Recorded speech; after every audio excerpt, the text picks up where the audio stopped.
बिस्मिल्लाहिर्रहमानिर्रहीम, अस्सलाम वालेकुम। फवाद चौधरी साहब इस वक्त दो किस्म की माफ़िया मांग रहे हैं, दो किस्म की। बहुत ही दिलचस्प मामला है, दिलचस्प खबरें हैं जो मैं आपके सामने लेकर आ रहा हूँ। फवाद चौधरी साहब इलेक्शन कमीशन में गए और उसके बाद वहाँ पर उनसे कुछ सवाल जवाब हुए। वो क्या सवाल है, क्या जवाब है, वो सुनिए। और उसके बाद जो उनका ट्विटर है, जहाँ से पता चलता है कि इंसान क्या सोच रहा है, क्या कह रहा है, क्या कहना चाह रहा है, वो सब बड़ा वाज़ेह हो रहा है। यानी एक मुआफ़ी तो इलेक्शन कमीशन के सामने है, एक मुआफ़ी लग रहा है इमरान खान साहब के हवाले से है। और अब हाल ये है कि साइफर के मामले पर भी फवाद चौधरी साहब इमरान खान साहब के हक में डट गए हैं, खड़े हो गए हैं। हैरान कुन है। अब आप देखें, फवाद चौधरी साहब जनाब गए इलेक्शन कमीशन में, क्योंकि इलेक्शन कमीशन की तौहीन हुई हुई है और उसमें और लोग भी हैं और फवाद चौधरी का भी नाम है। उनको उस तरह माफ़ी नहीं मिल सकी। अब सवाल हुआ फवाद चौधरी साहब से पेशी दौरान, आज केस था आपका इलेक्शन कमीशन में, इसका क्या बना? जवाब आया, मैंने बताया है पार्टी का पॉइंट ऑफ व्यू था। यानी उन्होंने सब पार्टी पर डाल दिया कि जी मेरा नहीं था, वो तो पार्टी का पॉइंट ऑफ व्यू था। हमारा जाती तो कोई मसला ही नहीं है, मेरा इलेक्शन कमीशन से कोई जाती मसला ही नहीं है, वो तो मैं पार्टी की बात करता जा रहा था। अगर कोई भी बात है तो हमारी माजरत कबूल फरमाएं।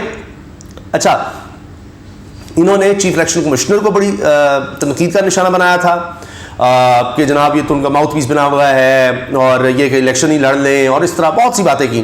अब कह रहे हैं कि जी मेरा तो कोई ज़ाती मसला नहीं था, वो पॉइंट ऑफ व्यू पार्टी का था, मैं पार्टी रिप्रेजेंटेटिव था। तो अगर कोई भी बात है तो हमारी माजरत कबूल फरमाएं, ये मैंने इलेक्शन कमीशन में कहा। फिर सवाल हुआ, इलेक्शन कमीशन ने माजरत कबूल कर ली। जवाब आया फवाद चौधरी का, इन्होंने कहा है लिख कर दें फिर देखेंगे। आप लिख कर माफ़ी मांगे फिर बाद में देख लेंगे। फिर सवाल हुआ, तो आप लिख कर देंगे? जवाब फवाद चौधरी, जी हाँ, क्यों नहीं। वो कह रहे हैं मैं लिख कर माफ़ी मांगने को तैयार हूं। ये भी फवाद चौधरी ने कह दिया है। सवाल ये सबसे दिलचस्प है, सुना है आप खान साहब से यानी इमरान खान साहब से मुलाकात करने गए मगर आपको वक्त नहीं दिया। जवाब आया, मुलाकातें करने दे रहे हैं आजकल। अब उन्होंने इस चीज़ को ना डिनाई किया ना कंफर्म किया, वो गए थे नहीं गए थे। उन्होंने उल्टा सवाल कर दिया कि आजकल मुलाकातें करने दी जा रही हैं। यानी कोई ऐसा है जो इमरान खान साहब से मिल भी सकता है, ये ना हो कि पकड़ ले। बल्कि ये बात तो हुई थी ना, मुझे याद आ गया, IMF का वक्त जब मिलने गया है तो इस पर लोग मजाक कर रहे थे कि भाई अब IMF को भी पकड़ लें, उसके खिलाफ भी मुकदमा बना दें। तो फैसल करीम कुंडी साहब जो पाकिस्तान पीपल्स पार्टी के रहनुमा है, उन्होंने यहाँ तक कर दिया कि जी इसको FIA को, पुलिस को ये देखना चाहिए IMF क्यों वक्त गया, ये तक हुआ है। तो इसलिए वो फवाद चौधरी साहब कह रहे हैं मुलाकातें करने दे रहे हैं आजकल। फिर सवाल हुआ, असद उमर से तो मुसाफा हुआ है यानी हाथ मिलाया है, आपका नंबर नहीं आया? जवाब कुछ नहीं। फवाद चौधरी गाड़ी में बैठकर चले गए, उन्होंने इस बात का कोई जवाब नहीं दिया। अब चूंकि मैं इस पर आ रहा हूं कि फवाद चौधरी साहब ट्विटर पर जो कर रहे हैं वो तो बिल्कुल यानी उस्मान डार साहब की बात को रीट्वीट कर रहे हैं, हुकूमत पर शदीद तरीन तनकीद जो हो रही है उसको रीट्वीट कर रहे हैं, साइफर के मामले पर जो साफ़ी हकायक बता रहे हैं उसको रीट्वीट कर रहे हैं। तो वो तो यानी अगर सियासी मामले की बात करते हैं तो इमरान खान के हक के है। इसके अलावा अगर आप देखें तो सऊद जो नौजवान क्रिकेटर उभर के आया है वो रिकॉर्ड बना रहा है, यानी इतनी कम इनिंग्स में हाईएस्ट स्कोर का रिकॉर्ड बना रहा है, उस रिकॉर्ड में वो आ रहा है। उसकी बहुत ज़्यादा तारीफ आपको मिलेगी उनके ट्विटर पर मुसलसल जो पिछले चंद दिन की ट्वीट्स हैं। इसके अलावा जनाब अब हुआ यह है कि फवाद चौधरी साहब के इन मामलों की वजह से जो बड़े दिलचस्प है, इस्तेकाम पाकिस्तान पार्टी जिसके बारे में कहा गया फवाद चौधरी ने ज्वाइन कर लिया और उसके जब लॉन्चिंग हुई तब फवाद चौधरी बड़े परेशान नजर आ रहे थे, उस बारे में अब तर्जुमान डॉक्टर फिरदौस आशिक अवान साहिबा फरमा रही हैं फवाद चौधरी, अली जैदी, इमरान इस्माइल को अपनी पोजीशन वाज़े करनी चाहिए। यानी ये तीनों लोग, इसका मतलब है गए, ये नहीं है अब इस्तेकाम पाकिस्तान पार्टी में। कहती हैं इस्तेकाम पाकिस्तान पार्टी किसी के लिए शेल्टर का काम नहीं करेगी, परवेज खटक को इस्तेकाम पार्टी में आना चाहिए। अच्छा, शेल्टर काम नहीं करेगी लेकिन उनको आना चाहिए। परवेज इलाही को मुनिस इलाही ने मरवाया है, डॉक्टर फिरदौस आशिक अवान साहिबा, तो शेल्टर काम नहीं करेगी भाई, वो केसेस तो वो भुगत रहे हैं, बहरहाल माफिया वहां पर मांग रहे हैं। अच्छा, अब ये बात तो हो गई फवाद चौधरी साहब के हवाले से, मैंने जो आपके सामने रखा कि जो जाती झगड़ा नहीं, उन्होंने सारा कुछ पार्टी पॉलिसी पर डाल दिया कि जी पार्टी ने कहा और उनकी वजह से मैंने किया। मगर अब आ जाइए कि फवाद चौधरी साहब इस वक्त किस मूड में हैं या कहाँ खड़े हैं और वो क्या कह रहे हैं या क्या कहना चाह रहे हैं। तो ये सारा कुछ बड़ा वाज़ेह हो जाता है उनकी इस बात से कि वो इस वक्त ट्विटर पर किन चीज़ों को इंडोर्स कर रहे हैं या क्या कह रहे हैं। अच्छा, उसमें मैं देख रहा था कि एक तो फवाद चौधरी साहब जो हैं वो एक शुरू में ही अगर आप देखें तो एक किस्सा सा वो सुनाते हैं कि जी कि एक वाक़या इस तरह से अपनी तरफ से वो किस्सा शेयर करते हैं कि क्या हुआ कि जी कहा गया एक शख्स को कि जनाब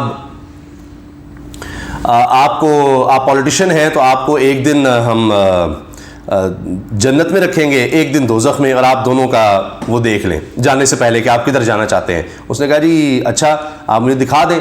तो एक दिन उसको उस पॉलिटिशियन को जन्नत दिखाई गई, बड़े बागात थे, बड़ा हुस्न था, ये सब कुछ था।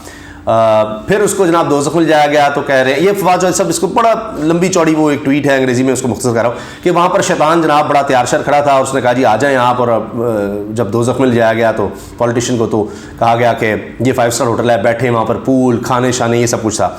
फिर जब उस पॉलिटिशियन की वापसी होती है तो उससे फिर कहा जाता है अच्छा जी आपने दोनों मज़े चख लिए हैं, अब आप कहाँ जाना चाहेंगे, दोज़ख में या जन्नत में? तो वो कहता है जी हाँ दोज़ख में तो बड़े मज़े थे, वहीं पर चले जाते हैं। तो उसको जब अब दोबारा वहाँ पर फेंका गया तो वो देखता है कि जनाब वहाँ तो बहुत बुरे हालात हैं, आग और बहुत ही वहाँ पर सज़ाएं और ये सब कुछ। तो कहता है ये क्या है? तो वहीं पर दोबारा उसको शैतान बताता है कि जी वो हमारी कैंपेन थी कि जिस तरह आप कैंपेन करते हैं कि ये होगा दूध चैनी नहरें होंगी, जब आपने वोट कास्ट कर दिया कि आप किस तरफ जा रहे हैं तो अब वोट डालने के बाद हमने आपको हकीकत दिखा दी है।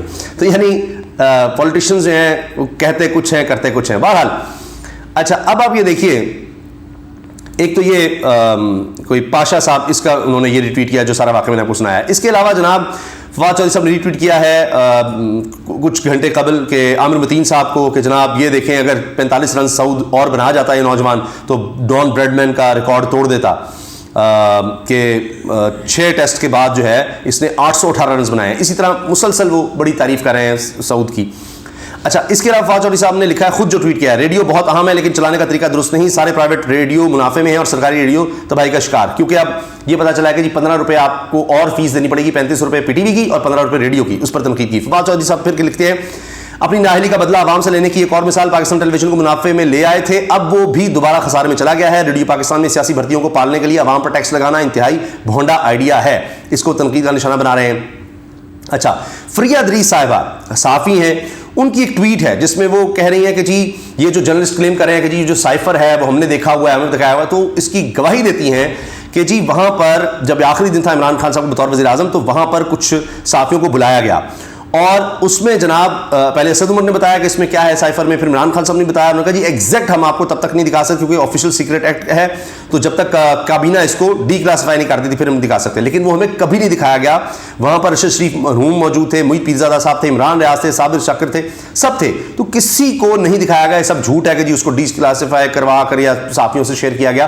तो ये जो साफ़ी क्लेम करते हैं हमने देखा है तो फिर ज़रा बता दें। तो अब ये ऑफिशियल सीक्रेट की वाले से बात हो रही है। इसी तरह फवाद साहब जो हैं वो वही बात के पाकिस्तानी टीम को सराह रहे हैं। सऊद जो नौजवान हमारा सामने आया सऊद शकील, उसकी तारीफ कर रहे हैं। अच्छा इसके साथ साथ अच्छा वो एक और चीज़ ये कह रहे हैं कि जी जो भारत में जिस तरह ख़वातीन पर क्रिश्चियन ख़वातीन पर जो जुल्म हुआ उस पर वो ट्वीट को रीट्वीट करते हैं। फिर जो मैं आपके सामने बात लाना चाह रहा हूँ फिर सऊद की तारीफ, सऊद की तारीफ। अच्छा फिर जनाब नसीम सिद्दीकी साहब सीनियर साफ़ी हैं, इनकी ट्वीट को रीट्वीट करते हुए कहते हैं जी कौमी असम्बली अपनी मुद्दत 1 माह के कम अरसे में पूरा कर लेगी, इस कम मुद्दत में अरकान असम्बली में 62 अरब के फंड तकसीम करना बददियानती है जबकि असम्बली में अपोजिशन भी मौजूद नहीं।